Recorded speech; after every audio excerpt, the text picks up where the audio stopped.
Bueno, Pablo, ¿qué hacemos? ¿Empezamos? Y en todo caso, no sé, lo que vos me digas. A ver, Pablo dice, bueno, genial, perfecto. Entonces, sin dar muchas más Dale. vueltas, le doy la bienvenida de nuevo a los que ya les di la bienvenida, a los que acaban de ingresar, los recibo. Es, como decía recién, la verdad que es una alegría ver que hay tanta gente que venga a este acto de defensa de la tesis de licenciatura de Jan. Jan estuvo trabajando en los últimos meses de su licenciatura bajo la dirección de Pablo Schmerking y mía, y la verdad que es un placer verlo trabajar, más que dirigirlo. Es una tarea de espectador que uno hace con Jan. Y Fue un placer que me dirijan ustedes. de verdad fue muy grato todo el proceso. Y lo que hoy va a hacer Jan es contarnos qué fue lo que estuvo estudiando, en qué trabajó, qué fue lo que él aportó a los problemas que estudió. Y el tema del que va a hablar tiene que ver con técnicas cuantitativas en el análisis de rectificabilidad. Así que yo empiezo a grabar en este momento y Jan, eh, todo tuyo. Cuando quieras, podés compartir Ok, pantalla. un segundo. Sí.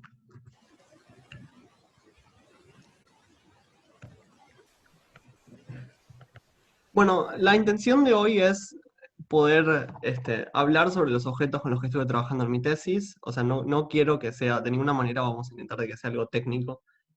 Va a ser más una introducción sobre estos objetos y algunas de las propiedades que nos interesan desde el punto de vista de los problemas que estuvimos trabajando. Y después voy a hablar sobre algunas de las ideas que hay en la demostración del resultado principal. Entonces, la pregunta es si podemos cuantificar la existencia de tangentes a una curva. Entonces, ¿qué significa cuantificar? Ahora lo vamos a ver. Trabajé con dos coeficientes, los coeficientes beta infinito, que a una bola miden cuán lisa es la curva en la bola, y la forma en la que lo miden es, uno prueba todas las rectas que cortan a la bola, e intentan meterlas en una franja. Intentan meter una franja a la curva dentro de esta bola. Entonces el beta infinito es el ancho de esta franja, normalizado apropiadamente. Nosotros queremos normalizarlo porque queremos hacer un análisis multiescala y queremos que no haya un factor que en realidad dependa de la bola en el coeficiente este. Entonces, el beta infinito, si es pequeño, significa que la curva tiene que estar en un sentido se tiene que estar pareciendo a una recta en un sentido de que está muy, muy pegada en la bola. Después, hay otros coeficientes con los que trabajé, los coeficientes epsilon. Los coeficientes epsilon, si nosotros tenemos una curva de Jordan, que es una curva simple y cerrada, la imagen continua de una circunferencia, continua inyectiva de una circunferencia, divide al plano en dos componentes conexas. El exterior, que está pintado en azul clarito, y el interior, que está pintado en rojo. Entonces, lo que uno puede hacer es, si uno se para en un punto de la curva, puede fijarse cómo queda dividida el borde de la circunferencia con el interior y el exterior. Entonces, los coeficientes epsilon nos miden la componente conexa más grande de cada lado, cuánto se parece a la mitad. Entonces, en fórmula, lo que estamos diciendo es esto, que estamos comparamos, πr es media circunferencia, nos estamos agarrando la longitud de la componente conexa más grande, del lado positivo, o sea, del interior y del exterior, lo comparamos con la mitad y normalizamos. Entonces, una cosa que vemos, por ejemplo, en este dibujo que puede pasar en general, es que acá estamos teniendo como información de distintas escalas, ¿no? O sea, por más que geométricamente este pedazo de curva está cerca de este pedazo de curva, o sea, realmente en la curva estas son como escalas distintas. Entonces, como que en esta escala, por más que acá se está viendo liso, los coeficientes epsilon no miden cuán liso es bien, digamos. Entonces, como medir tangentes es algo local, lo que nos va a importar es cómo decaen estos coeficientes. Entonces uno quiere hacer zoom, ver tanto los beta infinito como los epsilon, cómo decaen cuando hace zoom, y si en el límite se está apareciendo una recta, probablemente tenga tangente. Entonces eso es lo que queremos detectar desde los coeficientes. Entonces, acá podemos ver en formato GIF qué es lo que significa estar haciendo este zoom, que es, o sea, estamos viendo cómo tenemos nuestra curva de Jordan, que hacemos zoom y cada vez se va haciendo más y más lisa hasta que se parece casi una recta. Y cuando se parece casi una recta, tenemos dos componentes conexas grandotas, una roja del interior, otra azul del exterior, que casi que ocupan toda la circunferencia. Entonces, ahora este es otro GIF que en realidad recién ampliamos en un punto en el que era suave. Ahora estamos ampliando una curva fractal en un punto en el que no es regular. Entonces, ¿qué estamos viendo? Cuando hacemos este zoom, no vemos que se acerca una recta, vemos que ese patrón, o sea, es mucho más claro por el hecho de que sea fractal, que ese patrón autosimilar sigue apareciendo a otras escalas, entonces de ninguna forma está convergiendo en ningún sentido coherente a una recta. Y entonces, el teorema principal que hay es que tenemos una equivalencia entre las tres nociones, una equivalencia en un sentido global. Si perdemos medida cero, es lo mismo tener una tangente en un punto, un decaimiento en los coeficientes beta infinito, o un decaimiento en los coeficientes epsilon. Entonces, ¿qué es este decaimiento? El decaimiento es el de una square function. Estamos pidiendo que la integral de esto al cuadrado de r sobre r sea finita. Entonces, integrar 1 sobre r, uno sabe que está súper lejos de ser integrable. Entonces, ¿qué tiene que pasar si lo multiplico por una función? Para que eso integre finito. Esta función, cuando el radio está cerca de 0, tiene que estar decayendo. Tiene que estar decayendo, aunque sea para compensar este radio acá, que está explotando. Entonces, esto es compatible con la noción que tenemos de tangente, porque cuando uno se fija a escalas pequeñas, o sea, tener tangente o no tener tangente es una cosa local, depende solo del comportamiento de escalas pequeñas. La curva podría oscilar como loca en escalas grandotas. Y esto también es cierto en la perspectiva de los coeficientes, porque en la perspectiva de los coeficientes, que la integral esta sea finita, depende solo de lo que pasa para r's pequeñas. Entonces, bueno, una de las cosas principales con las que trabajé que tuvo un lugar importante en la demostración es con la convergencia débil de medidas. Entonces, cuando decimos una medida, estamos pensando en una medida, pueden pensarla como una medida abstracta de real, pero la ventaja que tenemos es que nos mide absolutamente todos los conjuntos. Y cuando decimos radón, estamos pensando que es finita sobre compactos.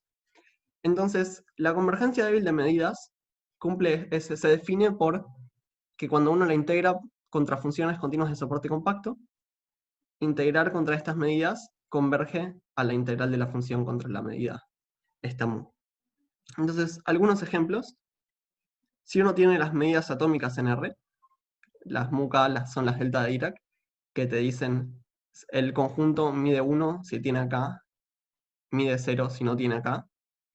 Estas medidas convergen débil a la medida 0. Después, el otro ejemplo que tenemos es si tenemos mu k es un promedio de deltas que están aquí distribuidas en el intervalo, en R. Entonces, estas mu k convergen débil a la medida de Lebesgue en el intervalo. Después el otro ejemplo, que también es relevante para nuestra discusión, es que si nosotros tenemos una subvariedad de dimensión D, no nos calentamos con las hipótesis acá. Pueden pensar regular, conexa, compacta, sea infinito. Y la estamos pensando, ponemos al 0 en la variedad, o sea, suponemos que esta variedad tiene el 0, y la medida de volumen, estamos pensando en la medida de volumen riemanniana, cuando le ponemos la métrica riemanniana que hereda el espacio euclidio en el que vive. Y este Km es escalar, estamos pensando estrictamente en multiplicar todo por K, y esta sucesión de medidas converge débil a un múltiplo de la medida de Lebesgue en el plano tangente. Entonces, bueno, una observación de que es algo que uno puede esperar, pero es más fuerte, que es que no suele suceder que muCADE converja a muDE como consecuencia de muCADE convergiendo débil a muDE.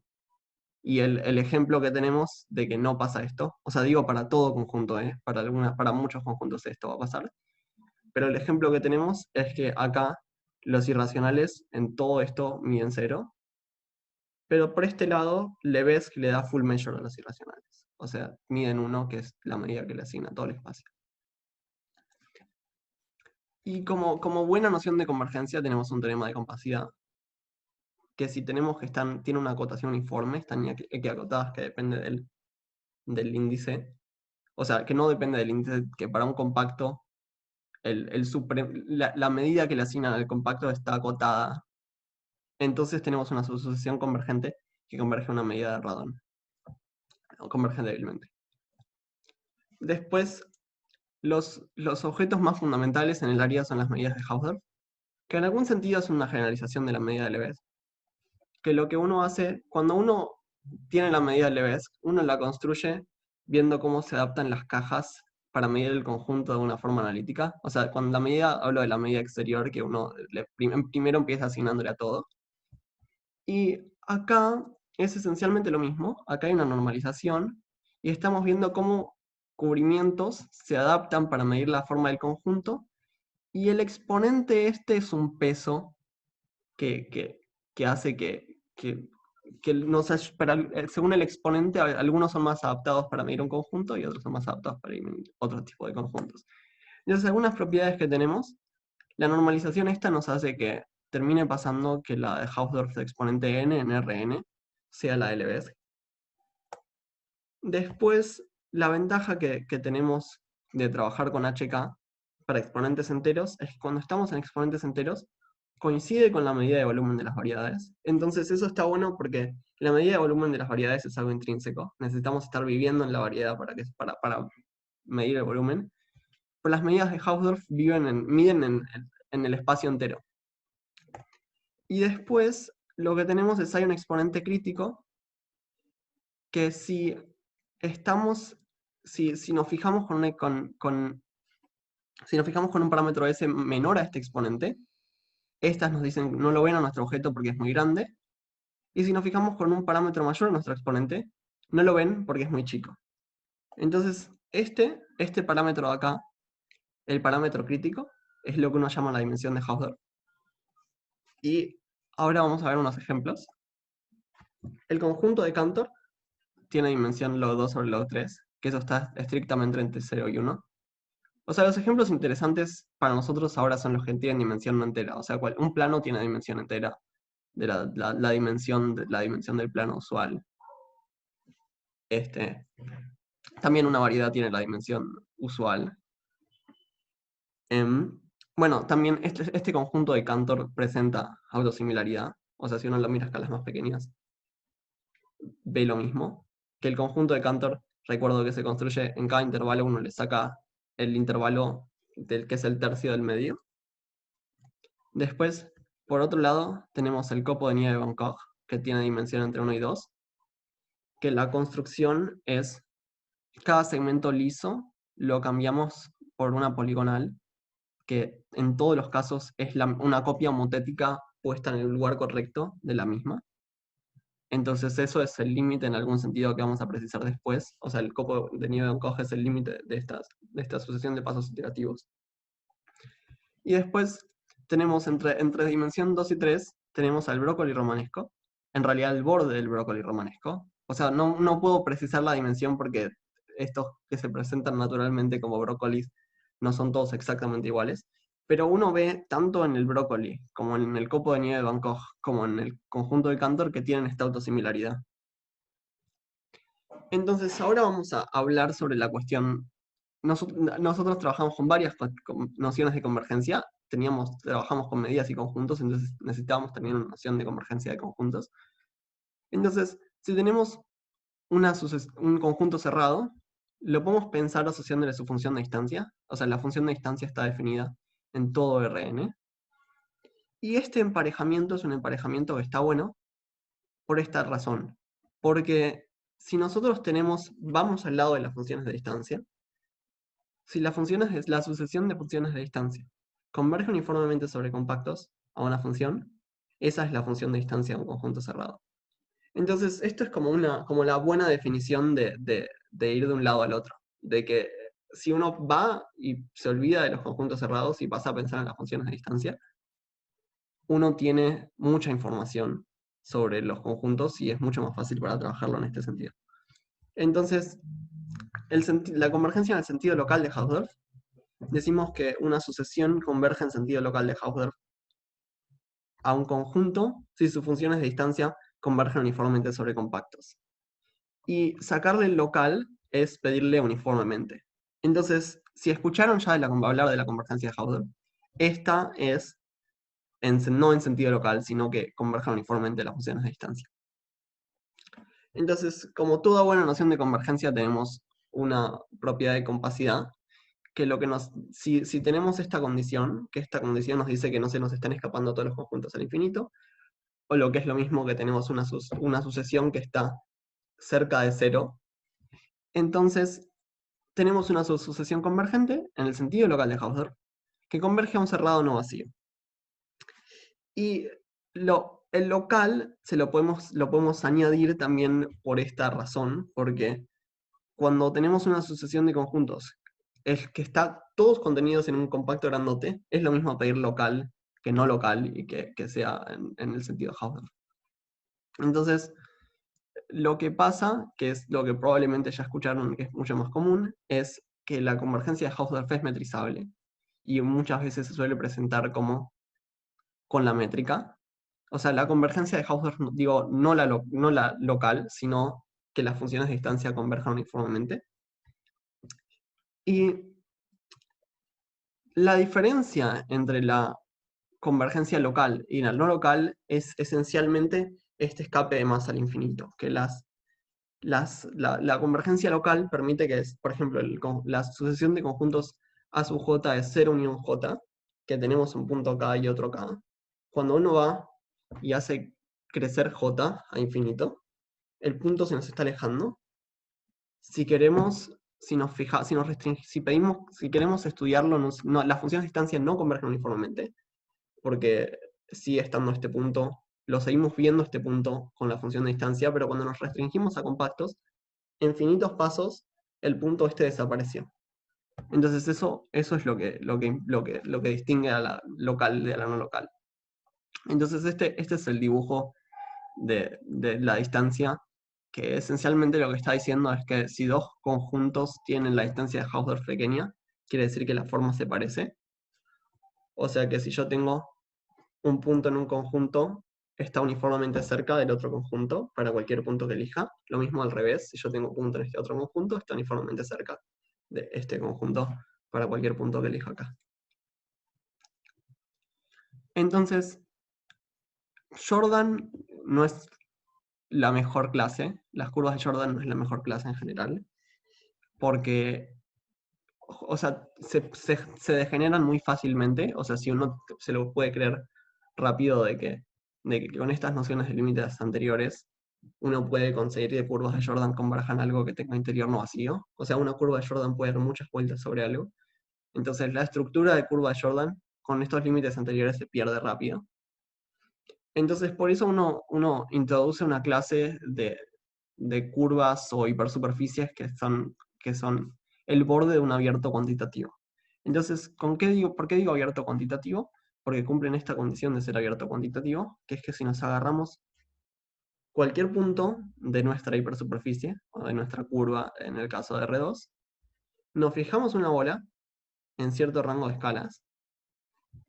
Esta bola tiene adentro dos bolas, que el tamaño de las bolas, una está del lado del interior y otra del exterior, o sea, una está en nuestro abierto corkscrew y la otra en nuestro exterior, el tamaño de estas bolas va a ser comparable con el de la bola original. Entonces, ¿qué significa esto? Lo que significa esto, que uno lo puede ver con este dibujo, los no ejemplos, es que esta condición de acá nos fuerza un control cuantitativo sobre los pinches. O sea, si uno tiene una el control cuantitativo sobre los pinches es en un sentido de que si pincha demasiado en esta cúspide de acá, cerca de acá no le entran bolas bien controladas. O sea, el pinche va a depender de la constante C, que está por ahí, que es del tamaño que uno le puede poner las bolas de ambos lados. Pero estos dos son no ejemplos porque uno pincha para adentro y el otro pincha para... O sea, acá uno no puede desde afuera y acá uno no puede desde adentro poner bolas. Y los ejemplos que sí tenemos son el copo de nieve de Van Gogh y el brócoli romanesco. Entonces, este es el copo de nieve de Van Gogh que está de nuevo. ¿Y por qué elegí? Bueno, ya se acuerdan del brócoli romanesco. ¿Por qué elegí ejemplos que presentan autosimilaridad? Entonces, es fácil convencerse de que ejemplos que presentan autosimilaridad cumplen la propiedad de corkscrew, porque como la presenté, de que los pinches tienen que estar acotados, o sea, el tamaño relativo del pinche tiene que estar acotado. Entonces, como estos son autosimilares, siempre el tamaño del pinche era el mismo, el tamaño relativo del pinche era el mismo. Entonces, esto pincha uniformemente igual por todos lados. Cualquier construcción de este estilo pincha uniformemente igual por todos lados, pero si estaba controlada ya no se alcanzaba. Entonces, me pueden decir, che, pero me trajiste otra familia que es más regular en algún sentido, pero yo les digo, ok, es más regular, pero no es infinitamente más regular. O sea, hay un montón de ejemplos súper interesantes que estamos cubriendo, como es el copo de nieve de Van Gogh que tiene, que está súper roto, o cualquier otro tipo de cosa similar, y que son mejores que las imágenes continuas e inyectivas de esferas Sn-1 en Rn. Entonces, este es el ejemplo suave, suave, suave, que es una circunferencia. Después, Lipschitz, tenemos estos dobleces, de que se va a doblar en algunos lados, en más dimensiones. Puede tener cosas que se pegan medio haciendo un doblez. Y después tenemos esto que es un two-sided corkscrew. En general, no, bueno, cuando saco la constante es porque hay alguna y no me importa la constante. Entonces, ahora con todo hablado, ya podemos tener el resultado principal con las hipótesis correctas, que es que si tenemos una curva de Jordan o el borde de un two-sided corkscrew es equivalente, salvo medida h10, que la curva admite una tangente en el punto, el control de la función cuadrática asociada a los coeficientes beta infinito y el control de la función cuadrática asociada a los coeficientes epsilon. Entonces, el salvo medida h10 es una cuestión muy interesante, porque que el hecho de que fuese h1, el copo de nieve de Van Gogh tiene dimensiones entre 1 y 2. Entonces, la h1 está lejos de ser la medida más... La h1 es la medida de longitud, digamos, para curvas, pero extendida. Entonces, la h1 es lejos de ser la medida correcta para, este objeto. O sea, este objeto no tiene medida h1 sigma finita, está muy lejos de tener medida h1 sigma finita. Pero el conjunto crítico, el conjunto que tiene problemas, aún así tiene medida h10 en un objeto que no es la medida con el que es mucho más grande que para ser bien medido con esa medida. Entonces, una reflexión interesante, que es de si saben corkscrew es sacacorchos, entonces, ¿por qué aparece el sacacorchos acá? El sacacorchos aparece acá porque el firulete del sacacorchos tiene un control cuantitativo. O sea, uno le puede pasar una canica a lo largo del firulete del sacacorchos, y cuando uno le pasa la canica alrededor del firulete del sacacorchos, la canica puede siempre tener el mismo tamaño. Entonces, como que la idea del sacacorchos es que le entra bien el espacio y que está uniformemente separado. Entonces, bueno, entonces los two-sided corkscrew son muy útiles cuando queremos tener hipersuperficies en el análisis cuantitativo, con un control cuantitativo que las distinga y sean mucho más regulares que las imágenes continuas e inyectivas de N-1 en RN, las imágenes de esferas. Porque, o sea, bueno, las imágenes de esferas también cumplen esto de que tienen un interior y exterior, entonces uno podría laburar perfectamente con estas. Pero, entonces estos son de vital utilidad, los two-sided corkscrew. Pero por otro lado, no son de mucha utilidad los two-sided sacacorchos. Yo no veo cómo podría ser usar un two-sided sacacorchos.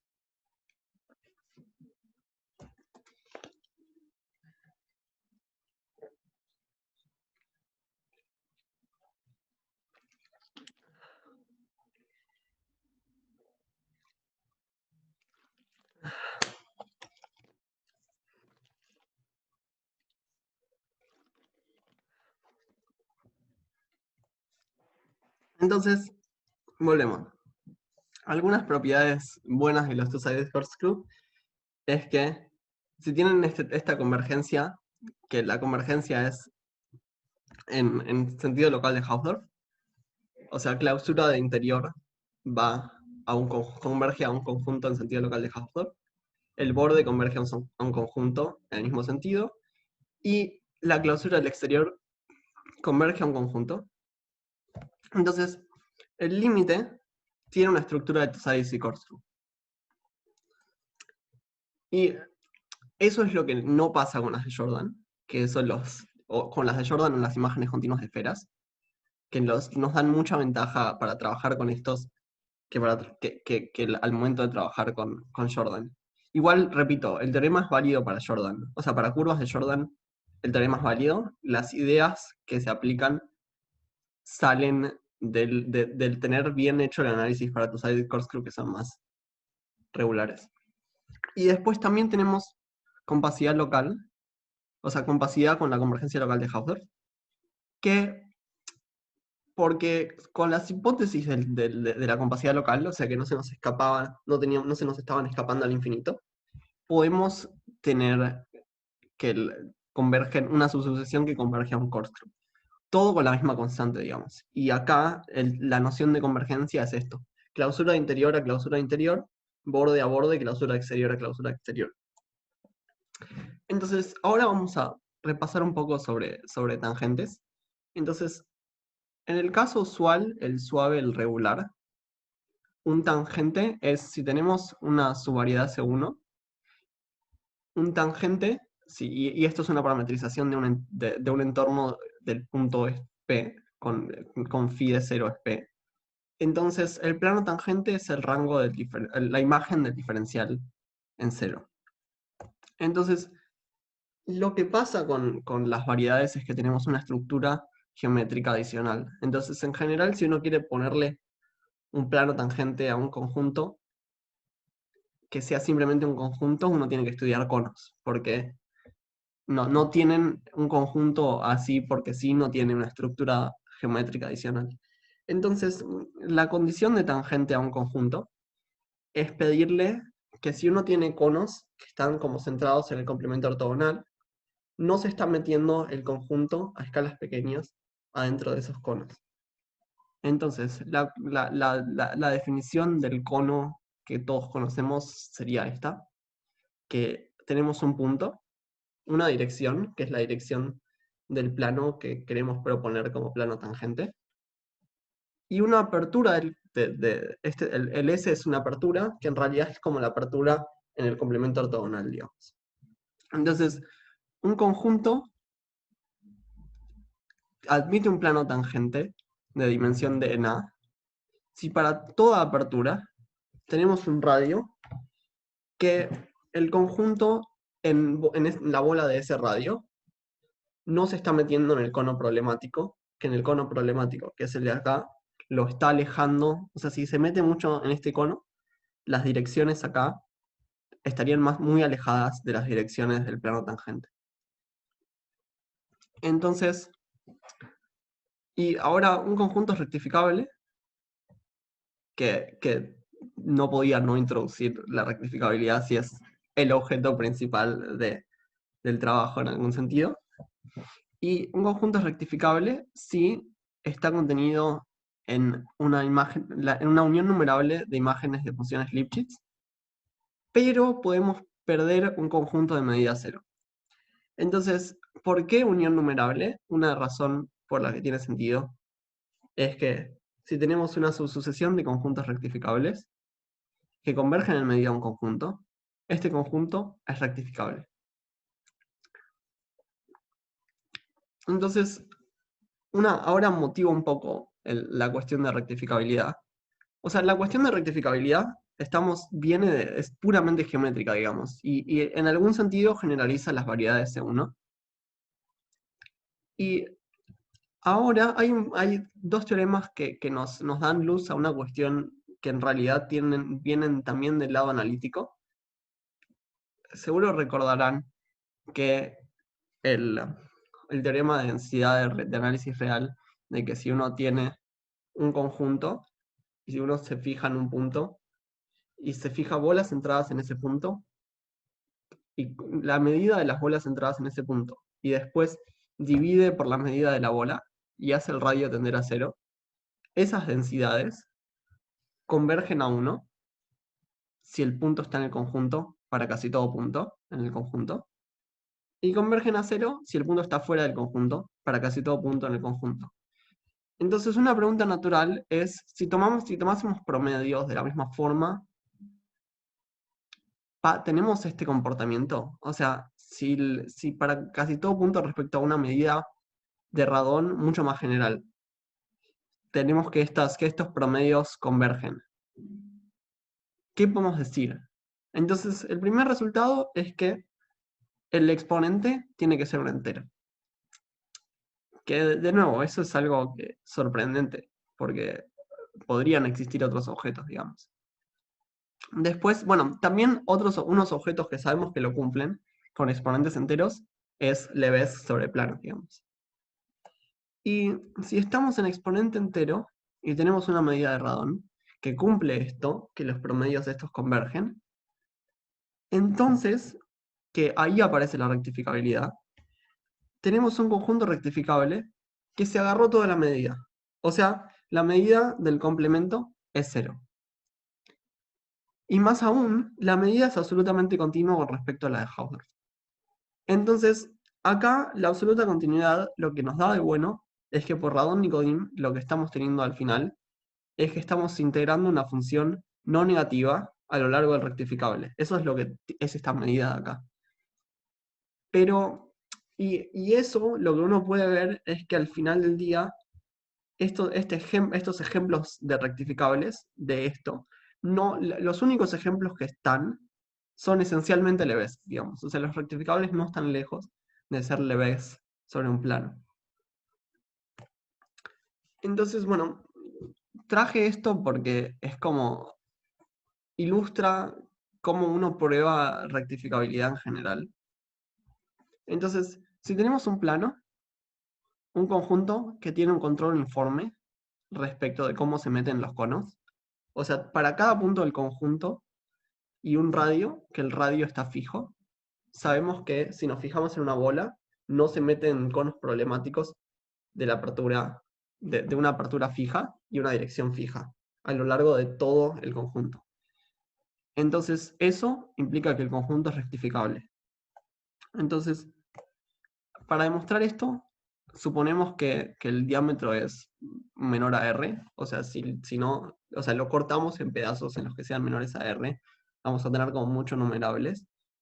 Y unión numerable de numerables imágenes Lipschitz, nos quedan numerables imágenes Lipschitz de la misma dimensión. Tenemos los conjuntos problemáticos que tienen medida h de 0. Unión numerable de medida 0 tiene medida 0. Entonces ahora queremos ver que cuando tenemos esta restricción, nuestro conjunto es rectificable. Entonces, ¿cómo hacemos? Esta condición, si así denotamos la proyección, esta condición, o sea, la condición esta de acá, significa que si tenemos dos puntos y nos fijamos el punto B, acá, tenemos que tener que tengamos esta condición, es decir, que si estábamos parados en A, el punto B tiene que estar afuera del cono problemático. Entonces, como el diámetro era menor a R, todos los puntos estaban a distancia menor a R. Entonces, efectivamente, estamos en la bola esta. entonces tenemos que no estar en el cono problemático, y esto significa esto. Y con eso podemos concluir, porque cuando restringimos la proyección al conjunto, es una biyección con inversa Lipschitz. Y acá la Lipschitz esta es la que nos permite darle, de la que nace la estructura de conjunto rectificable de E. O sea, esto tenemos que si el diámetro es menor a R, el conjunto es un gráfico Lipschitz de dimensión D. Entonces, por más que no es exactamente esto lo que estamos usando en muchas ocasiones para probar rectificabilidad, tiene este sabor donde en realidad el radio tal vez cambia. Podemos tener, o la dirección cambia un poco, o la apertura del cono cambia un poco, pero todo tiene este sabor un montón de veces cuando queremos probar rectificabilidad de las formas más elementales. Entonces, como ya les había anunciado antes, en el abstract, pensé que se podía hacer en más dimensiones. Y en más dimensiones hay una definición posible para la epsilon. La definición está posible para la epsilon. En más dimensiones no hay mucha chance de que el resultado esté completo y que sea toda una equivalencia. Pero la dirección de la que voy a hablar más tarde tiene chances de ser cierta. Y entonces lo que uno hace es, acá esta superficie azul celeste es nuestro borde corkscrew. Por acá tenemos el interior, de este lado. De este lado tenemos el exterior. Y nos fijamos, llamamos casquete nos paramos en un punto de la esfera y intersecamos una esfera con una bola. Entonces, cuando hacemos eso, si nos fijamos todos los casquetes que tienen esta forma de acá, de un lado y del otro, tomamos supremo del lado positivo y el lado negativo de los casquetes que estén totalmente contenidos. Y lo que tienen de bueno estos casquetes es que se amplían regularmente respecto al parámetro. O sea, no es tan buena medida ahora decir, tomo a lo bestia el área de la componente conexa que tenga área más grande, porque no nos está diciendo, en una dimensión teníamos que los arquitos ya tenían estructura, ya se estaban ampliando regularmente, no teníamos que pedirle nada más. Pero acá esto es una cosa que está buena de tener. Entonces, la fórmula que tenemos en este caso es que,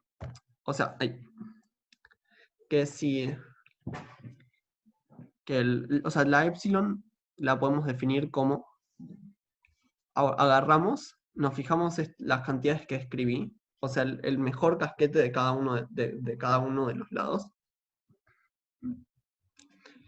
Lo comparamos con la medida de media esfera y tomamos el máximo. De nuevo, acá tiene que aparecer siempre una normalización, porque estamos haciendo análisis multiescala. Y la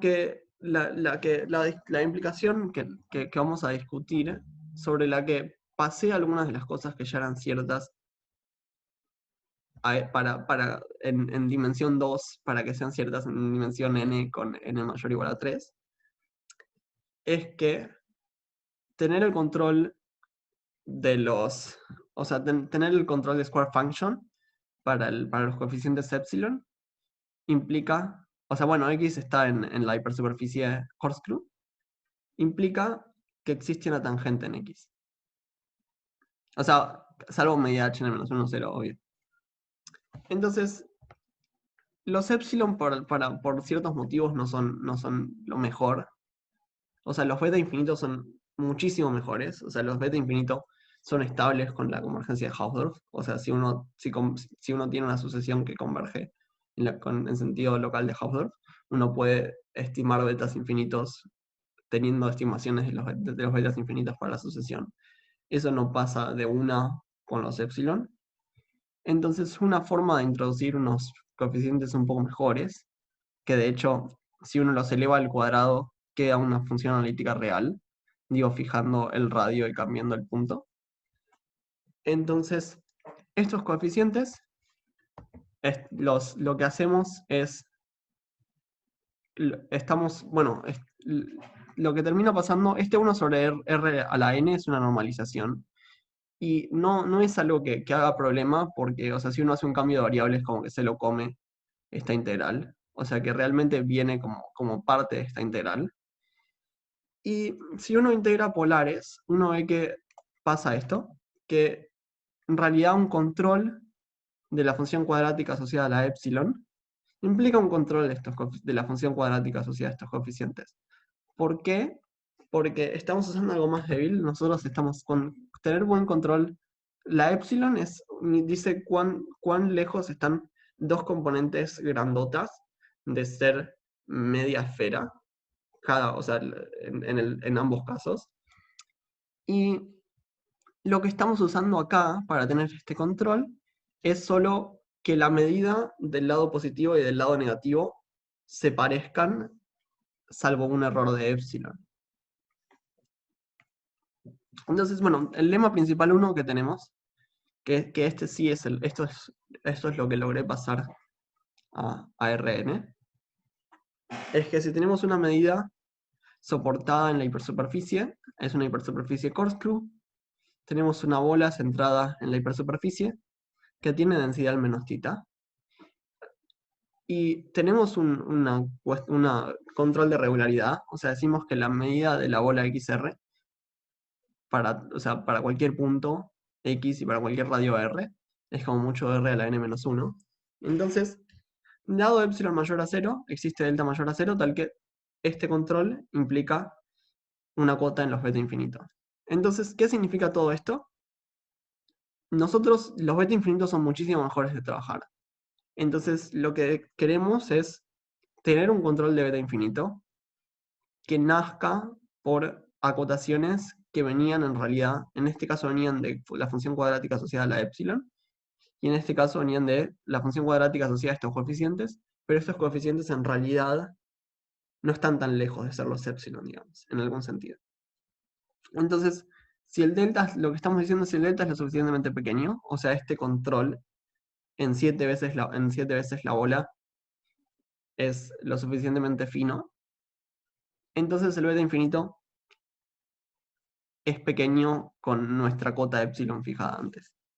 Entonces, cuento un poco la idea de la demostración de esto. ¿Qué significa que no pase? Tenemos que tener una sucesión de Toussaint y corkscrew, medidas soportadas en las hipersuperficies, y ahora lo que tiene que estar pasando es que esta sucesión está empujando cotas más y más fuertes, pero sigue fallando en tener cotas buenas de los beta infinitos. Entonces, acá vienen todas las convergencias de las que hablamos. Entonces, como el análisis es multiescala, suponer que estamos pensando solo en la bola unitaria siempre, es solo correr, escalar, está todo bien.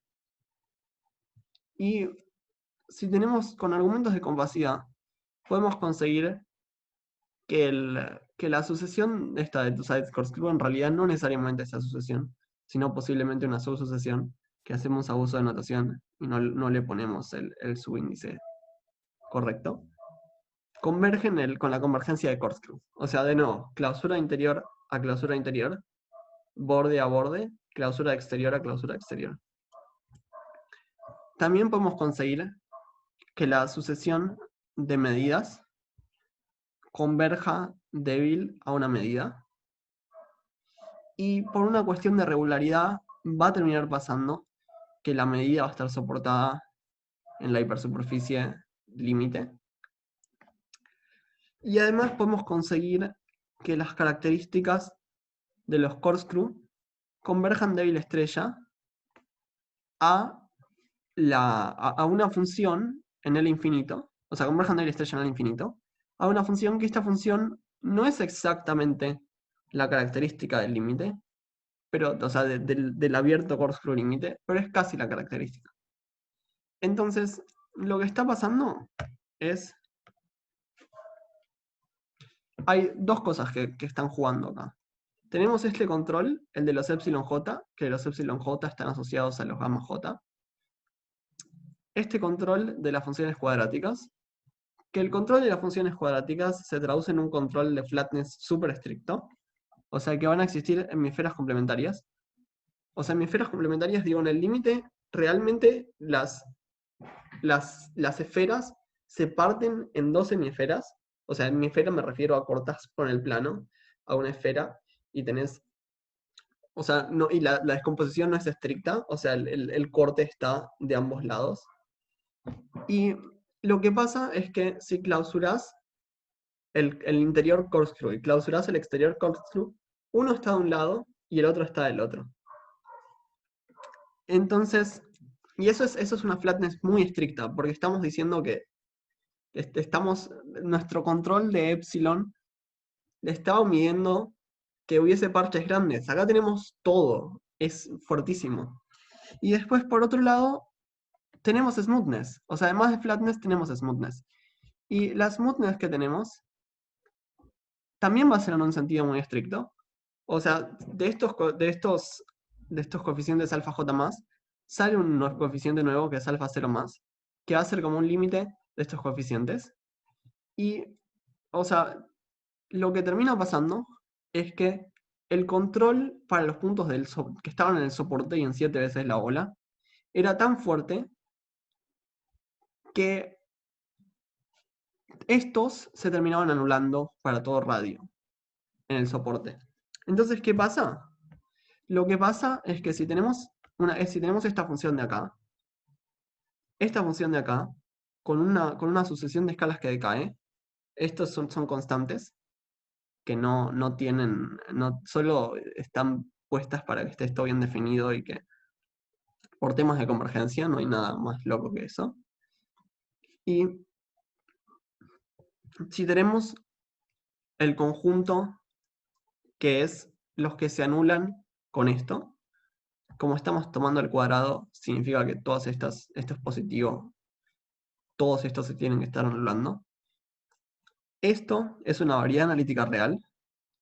Lo que cumple es que esta parte de acá, o sea, los que se anulan, ya dijimos que esto se anula en todas las escalas. Y después además tenemos que si se anulaban en unas escalas que decaían, entonces la variedad estaba metida en una hipersuperficie, en nuestra hipersuperficie. Entonces, bueno, ¿por qué nos importa que esto sea analítico real? O sea, bueno, analítico real, recuerdo, es lo que cualquiera se esperaría, que es que localmente se puede expresar como una serie de potencias. Y C infinito no sirve, porque C infinito, cualquier conjunto cerrado es el conjunto de ceros de una función C infinito, y nosotros queremos más estructura. Entonces, nosotros tenemos la estructura de flatness, de una flatness muy estricta, la estructura de smoothness, de una smoothness muy estricta, smoothness analítica real, flatness hemisferas complementarias, y flatness y smoothness juntas, o sea, suave y muy suave y súper liso. En este caso nos implica que en las escalas en las que estamos mirando, que nos importan, es un hiperplano. Entonces, lo que termina pasando con un par de argumentos más, es que efectivamente nuestra hipersuperficie era un plano en la bola, y el hecho de que fuese un plano en la bola implica que el beta infinito tiene que ser 0. Pero ¿qué pasa? El beta infinito es estable con la convergencia local de Hausdorff. Entonces, como el beta infinito es estable con la convergencia local de Hausdorff, se nos degeneró y ya teníamos una cota inferior fija para todos, que era por epsilon. Entonces, como estaban uniformemente separados, esto es un absurdo. Y eso demuestra el lema 1 en más dimensiones. Entonces, bueno, y el beta infinito en más dimensiones es lo que se espera. O sea, no me tomé el trabajo de escribir la definición para no pasar por eso de nuevo, pero el beta infinito es lo que se esperan. En realidad, en vez de comparar con rectas, comparamos con planos de la dimensión a la que nos estamos estudiando. Bueno, después, el lema principal 2, del que no hablé mucho en mi tesis, o sea, solo lo mencioné, porque no era lo que estábamos pensando para el proyecto, o sea, requería mucha maquinaria, análisis armónico, y probablemente si incluía el lema principal 2, la tesis hubiese sido como 2 tesis en vez de solo esta tesis. Y entonces el lema principal 2, básicamente lo que dice es que con las hipótesis del lema principal 1, y un control de una square function que es esencialmente la alfa, pero no es la alfa. Entonces tenemos que es asociada a los coeficientes epsilon, tenemos un gráfico Lipschitz que lo detectamos en medida. Entonces, ¿cómo se termina después de esto? Agarramos, nos fijamos el conjunto de puntos de la hipersuperficie que tiene el control de square function y no tiene tangentes. Acá podemos quedarnos con un subconjunto. Este subconjunto, que no nos tomamos el trabajo de cambiarle el nombre, suponiendo de que esto no tiene medida cero, podemos quedarnos con un subconjunto que tiene medida positiva y finita. Podemos suponer que en este subconjunto, tal vez posiblemente perdiendo medida, le tiramos una parte, y tal vez posiblemente perdiendo medida, tenemos uniformidad en los controles de las square functions. O sea, con uniformidad digo las que ya introducimos, las alfa, las epsilon, y esta otra square function que no introducí, pero tiene el mismo espíritu que las que ya introducí. Entonces, el lema 1 aparece esencialmente usando la medida que es la restricción de la medida n-1 de Hausdorff al conjunto. Y la forma en la que se concluye con eso es, esto nos da un gráfico Lipschitz. El gráfico Lipschitz nos da un plano tangente en ciertos lugares. Y el plano tangente, cuando tenemos un punto, que podemos conseguir un punto que está, o sea, esta medida está soportada en nuestra hipersuperficie. O sea que todo lo que estamos viendo acá, en medida, forma parte de la hipersuperficie. Entonces podemos conseguir un punto en la hipersuperficie y un plano tangente, pero el plano tangente no es a la hipersuperficie en un principio, sino que es al gráfico Lipschitz. Entonces, usando el control que tenemos de la beta infinito, ahí sale que ese plano tangente termina siendo un plano tangente a la hipersuperficie original. Y eso es una contradicción porque supusimos que este conjunto no admitía planos tangentes. Bueno, eso es todo. Gracias.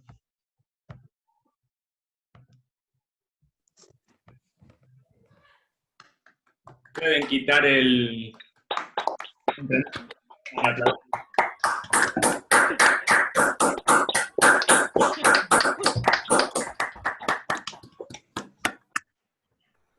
Muy bien, muy bien.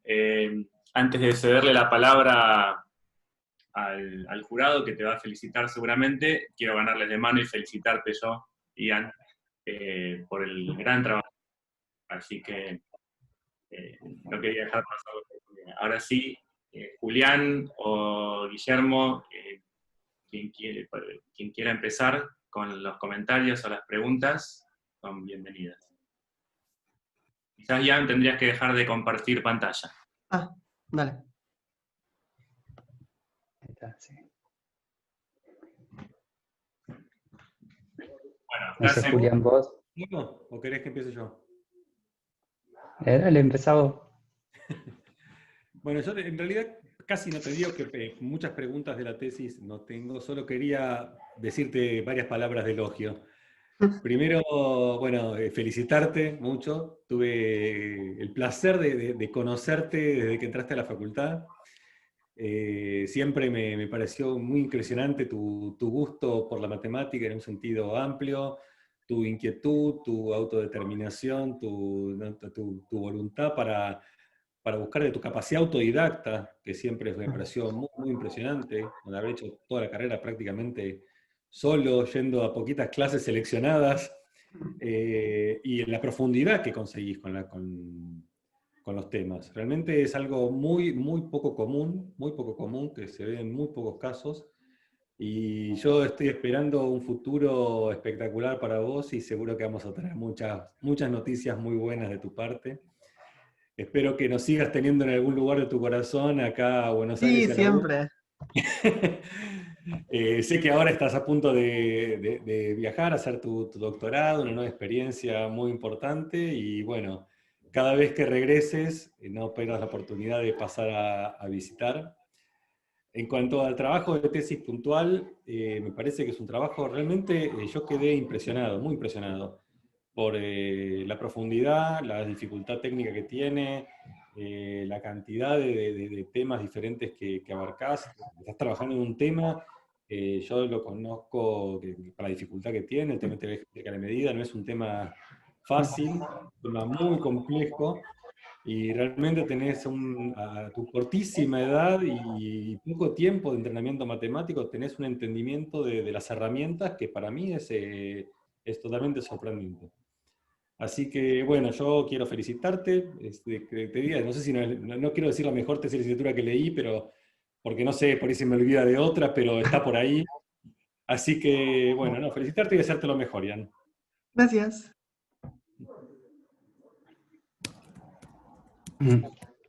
Bueno, yo también te quiero felicitar, Ian. Yo te conozco hace poco, pero bueno, la tesis fue un placer leerla, realmente fue muy buena. Bueno, la tesis, que eso tiene, digamos, es muy clara, concisa, tiene objetos así que son geométricos, son fáciles de escribir, pero después las demostraciones son muy técnicas y bueno, pero realmente eh, estuvo bueno leerla. Y bueno, así que felicitaciones. Bueno, no sé, yo te puedo hacer alguna pregunta sobre la Dale. tesis, no sé. Por ejemplo, por ahí sí no es muy técnico, cuando definís estos coeficientes beta, ¿no? Que digamos en dimensión 2, salvo digamos, bueno, medida H1, 0, digamos el conjunto que admite, si están controlados y son finitos, el conjunto que admite tangentes, digamos, más o menos coinciden, ¿no? Pero en dimensiones grandes eso no pasa, ahí lo señalabas. Señalaste que hay ejemplos, digamos, en casos, por ejemplo, no sé, gráficos de Lipschitz, Claro.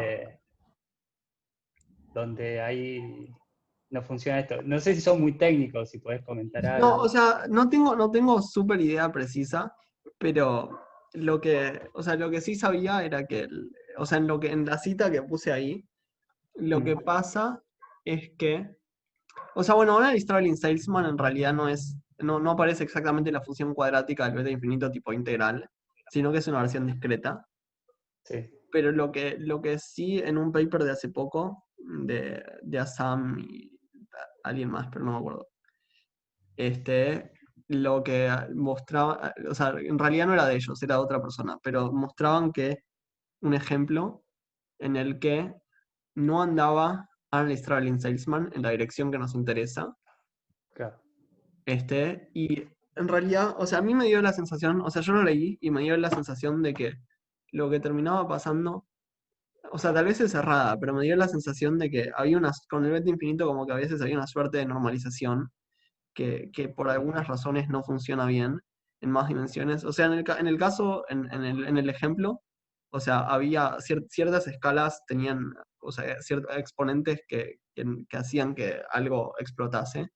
Y me parece que tal vez lo que pasaba es que dos exponentes que en general en más dimensiones pueden a priori ser distintos, de casualidad coincidían en, en el caso en el que estamos estudiando, en R2, o en realidad no en R2, sino en RN, pero para la beta Sí, infinita asociada a rectas, no a objetos, a planos de mayor dimensión.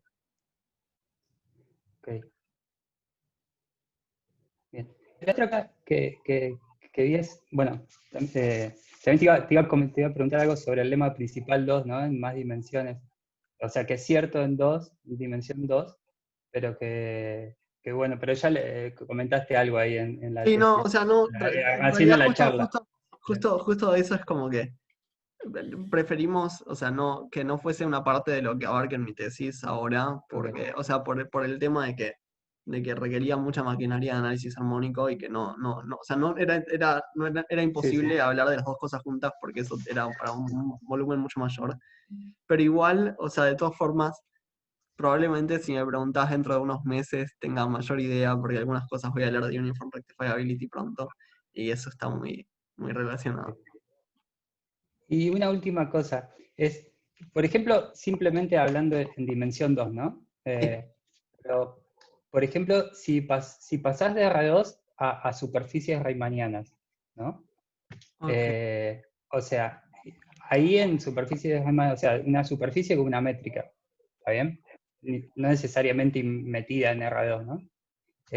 Ahí uno también puede definir de la misma manera los coeficientes epsilon, los O sea, coeficientes beta, o sea, los coeficientes beta usando geodésicas, los era epsilon. una cosa que me puse en el calendario, esto es interesante para pensar, tal vez en algún momento lo pienso. Tipo, sí, me parece que yo creo que es cierto, que si uno, o sea, uno lo puede hacer intrínseco, o sea, en realidad, lo que no es, la obstrucción no es cuando uno, que no valgan las cosas, no es el hecho de que sea RN, en RN el Straddling Salesman es cierto para curvas. Pero si uno piensa, si uno quiere empezar con superficies o con objetos de mayor dimensión, ahí hay problemas. Sí, sí.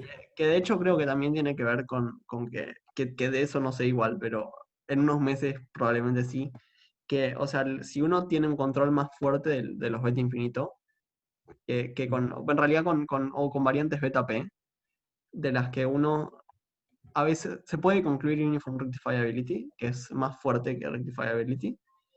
Y lo que pasa es que no vale el mismo rango.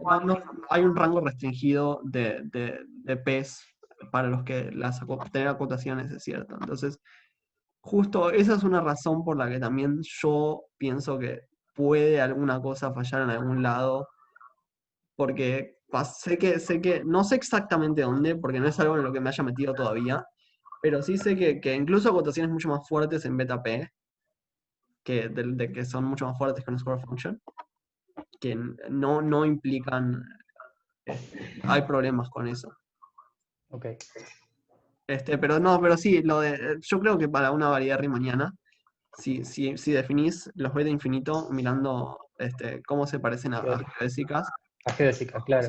en cualquier variedad riemanniana, o sea, ni siquiera necesitas que sea una superficie, porque lo que necesitas es que el objeto tenga dimensión 1, o sea, que estés comparando contra curvas. Yo creo que si comparas con geodésicas, eso debe andar. Porque además, o sea, La idea de los conos y todo eso también, o sea, eso se puede construir de la misma manera también. y yo no estaba pensando yo no estaba pensando en estrictamente estos teoremas, sino yo estaba pensando de que seguro que valía sí. el Straddling Salesman. No, pero eso sí. Pero puede ser. O sea, Analysis Straddling Salesman yo me creo que vale. En más. O sea, no sé si alguien lo pensó esto igual, porque es una pregunta natural, pero sí, yo la pensé que era interesante. Okay. Bueno, no, yo no tengo más, así que te felicito y bueno, Gracias. mucha suerte. Gracias, Julián, gracias, Colo.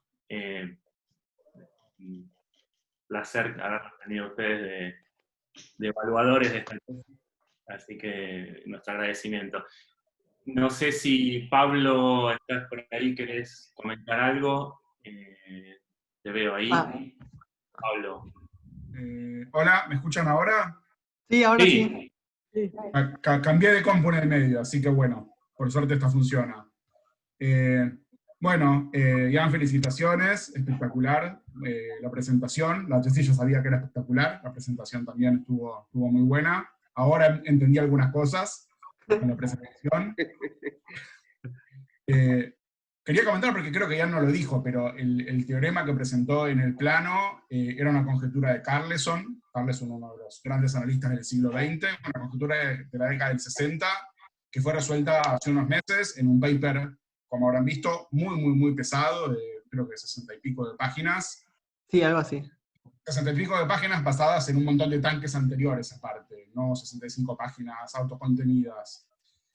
Así que, bueno, como ya ya dijeron los jurados, hay mucha profundidad y, o sea, entender, en estos teoremas, entender el enunciado ya es difícil. O sea, entender no en el sentido de línea por línea, sino interpretar qué es lo que está pasando ahí, eso ya es difícil. La demostración ni hablar. Así que estoy seguro que te va a ir súper bien en Princeton y en el futuro. Te deseo lo mejor. La próxima vez, para la tesis de doctorado, no dejes todo tan para el último minuto. El único consejo que te puedo dar.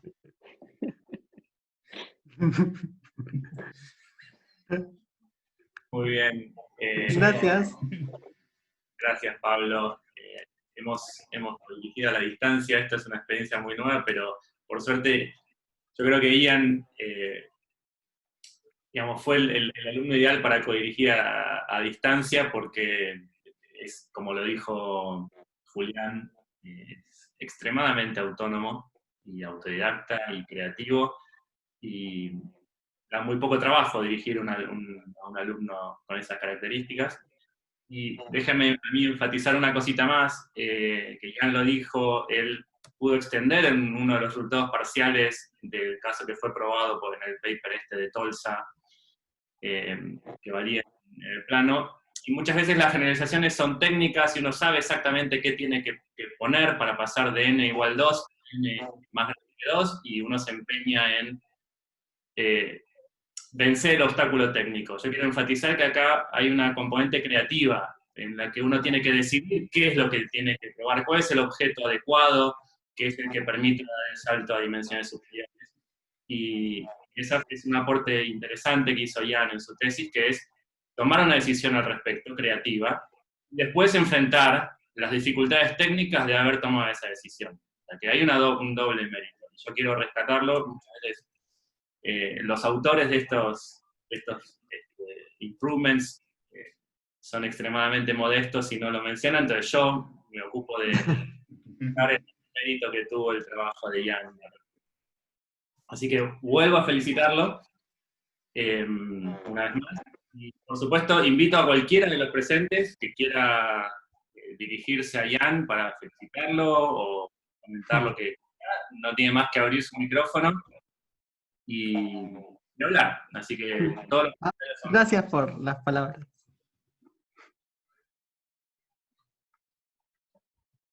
incluso no hace falta que sea matemática, alguna tía, abuela que quiera decir. Pero yo quería decir algo. ¿Puedo? Adelante. Sí. Porque si bien no lo conozco a Ian, no tuve la suerte de tenerte de alumno, pero de alguna manera soy tu abuela. Así que, porque los dos que te dirigieron fueron alumnos míos de licenciatura, así que me siento parte de tu éxito. Así que felicitaciones. Gracias.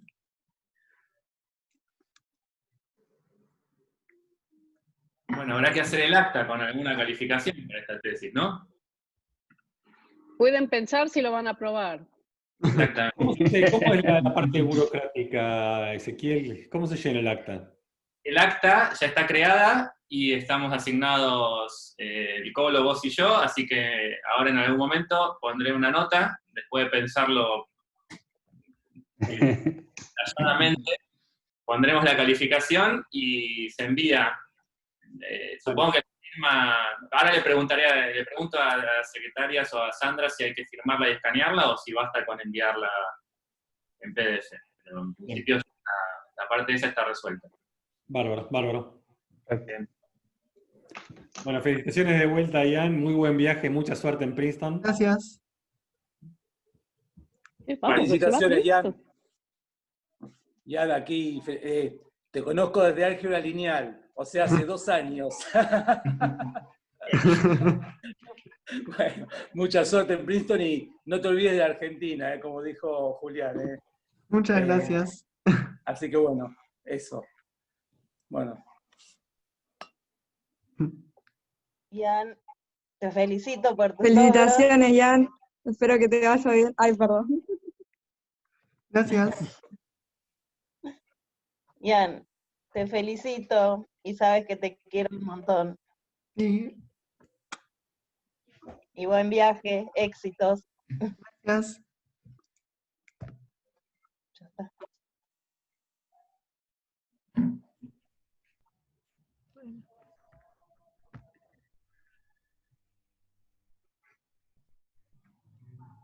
llegan más felicitaciones por el chat. Yo dejo por completo, cedo el mando de la reunión, a quien quiera seguir charlando, yo estoy acá, pero siéntanse libres de charlar todo lo que quieran, por favor.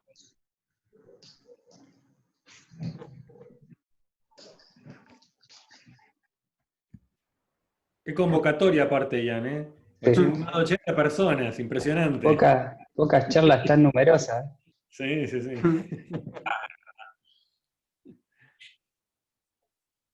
Ian, yo también te quiero felicitar. Tuve el placer de tenerte de alumno en Análisis 2, cuando cursabas, no sé, como 5 cosas a la vez. Yo te decía, ¿pero qué tenés el giratiempo de Hermione? Creo que tenía el privilegio de que hayas elegido venir a mis clases. Para mí fue un placer enorme conocerte, tenerte de alumno. Y bueno, siempre con preguntas que nos dejaban a todos pensando. Así que bueno, te deseo lo mejor de lo mejor, que seguro que lo vas a tener. Y bueno, y ojalá que nos tengas presentes. Sí, y bueno. siempre. Bueno, lo mejor para vos. Felicitaciones, felicitaciones. Muchas gracias. Hola, Ian. Te hablan tus tíos abuelos, Guillermo y Esther. Te felicitamos y estamos muy emocionados.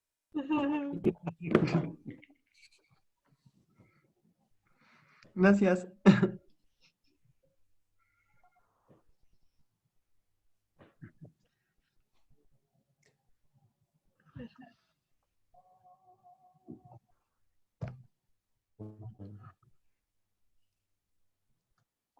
Muy bien. Bueno, y yo los voy a dejar, tengo que volver a mis deberes de padre, deberes familiares que me reclaman. Pero Bueno, bueno, ahora hacemos un café más informal. O sea que sí. si quieren ir a hacerse un café y volver en 10, 15 minutos, está todo bien. Yo también me hago mi propio café, pero como que hacemos un intervalo ahora de 10, 15 minutos y volvemos los que tengan ganas de charlar un rato más. Bueno, cualquier cosa, Ezequiel, si por la parte burocrática me contactás, o por lo que sea. Por supuesto, por supuesto. Y déjame decirte gracias de nuevo, Julián.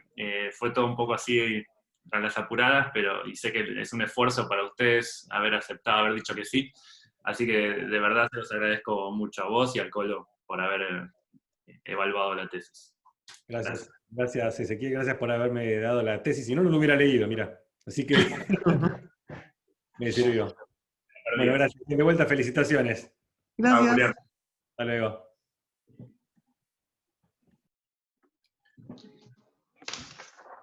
Bueno, ya no sé si preferís que corte la grabación acá y ya guardamos esto como... Dale, hacemos así, cortamos ahora y en 10, 15 minutos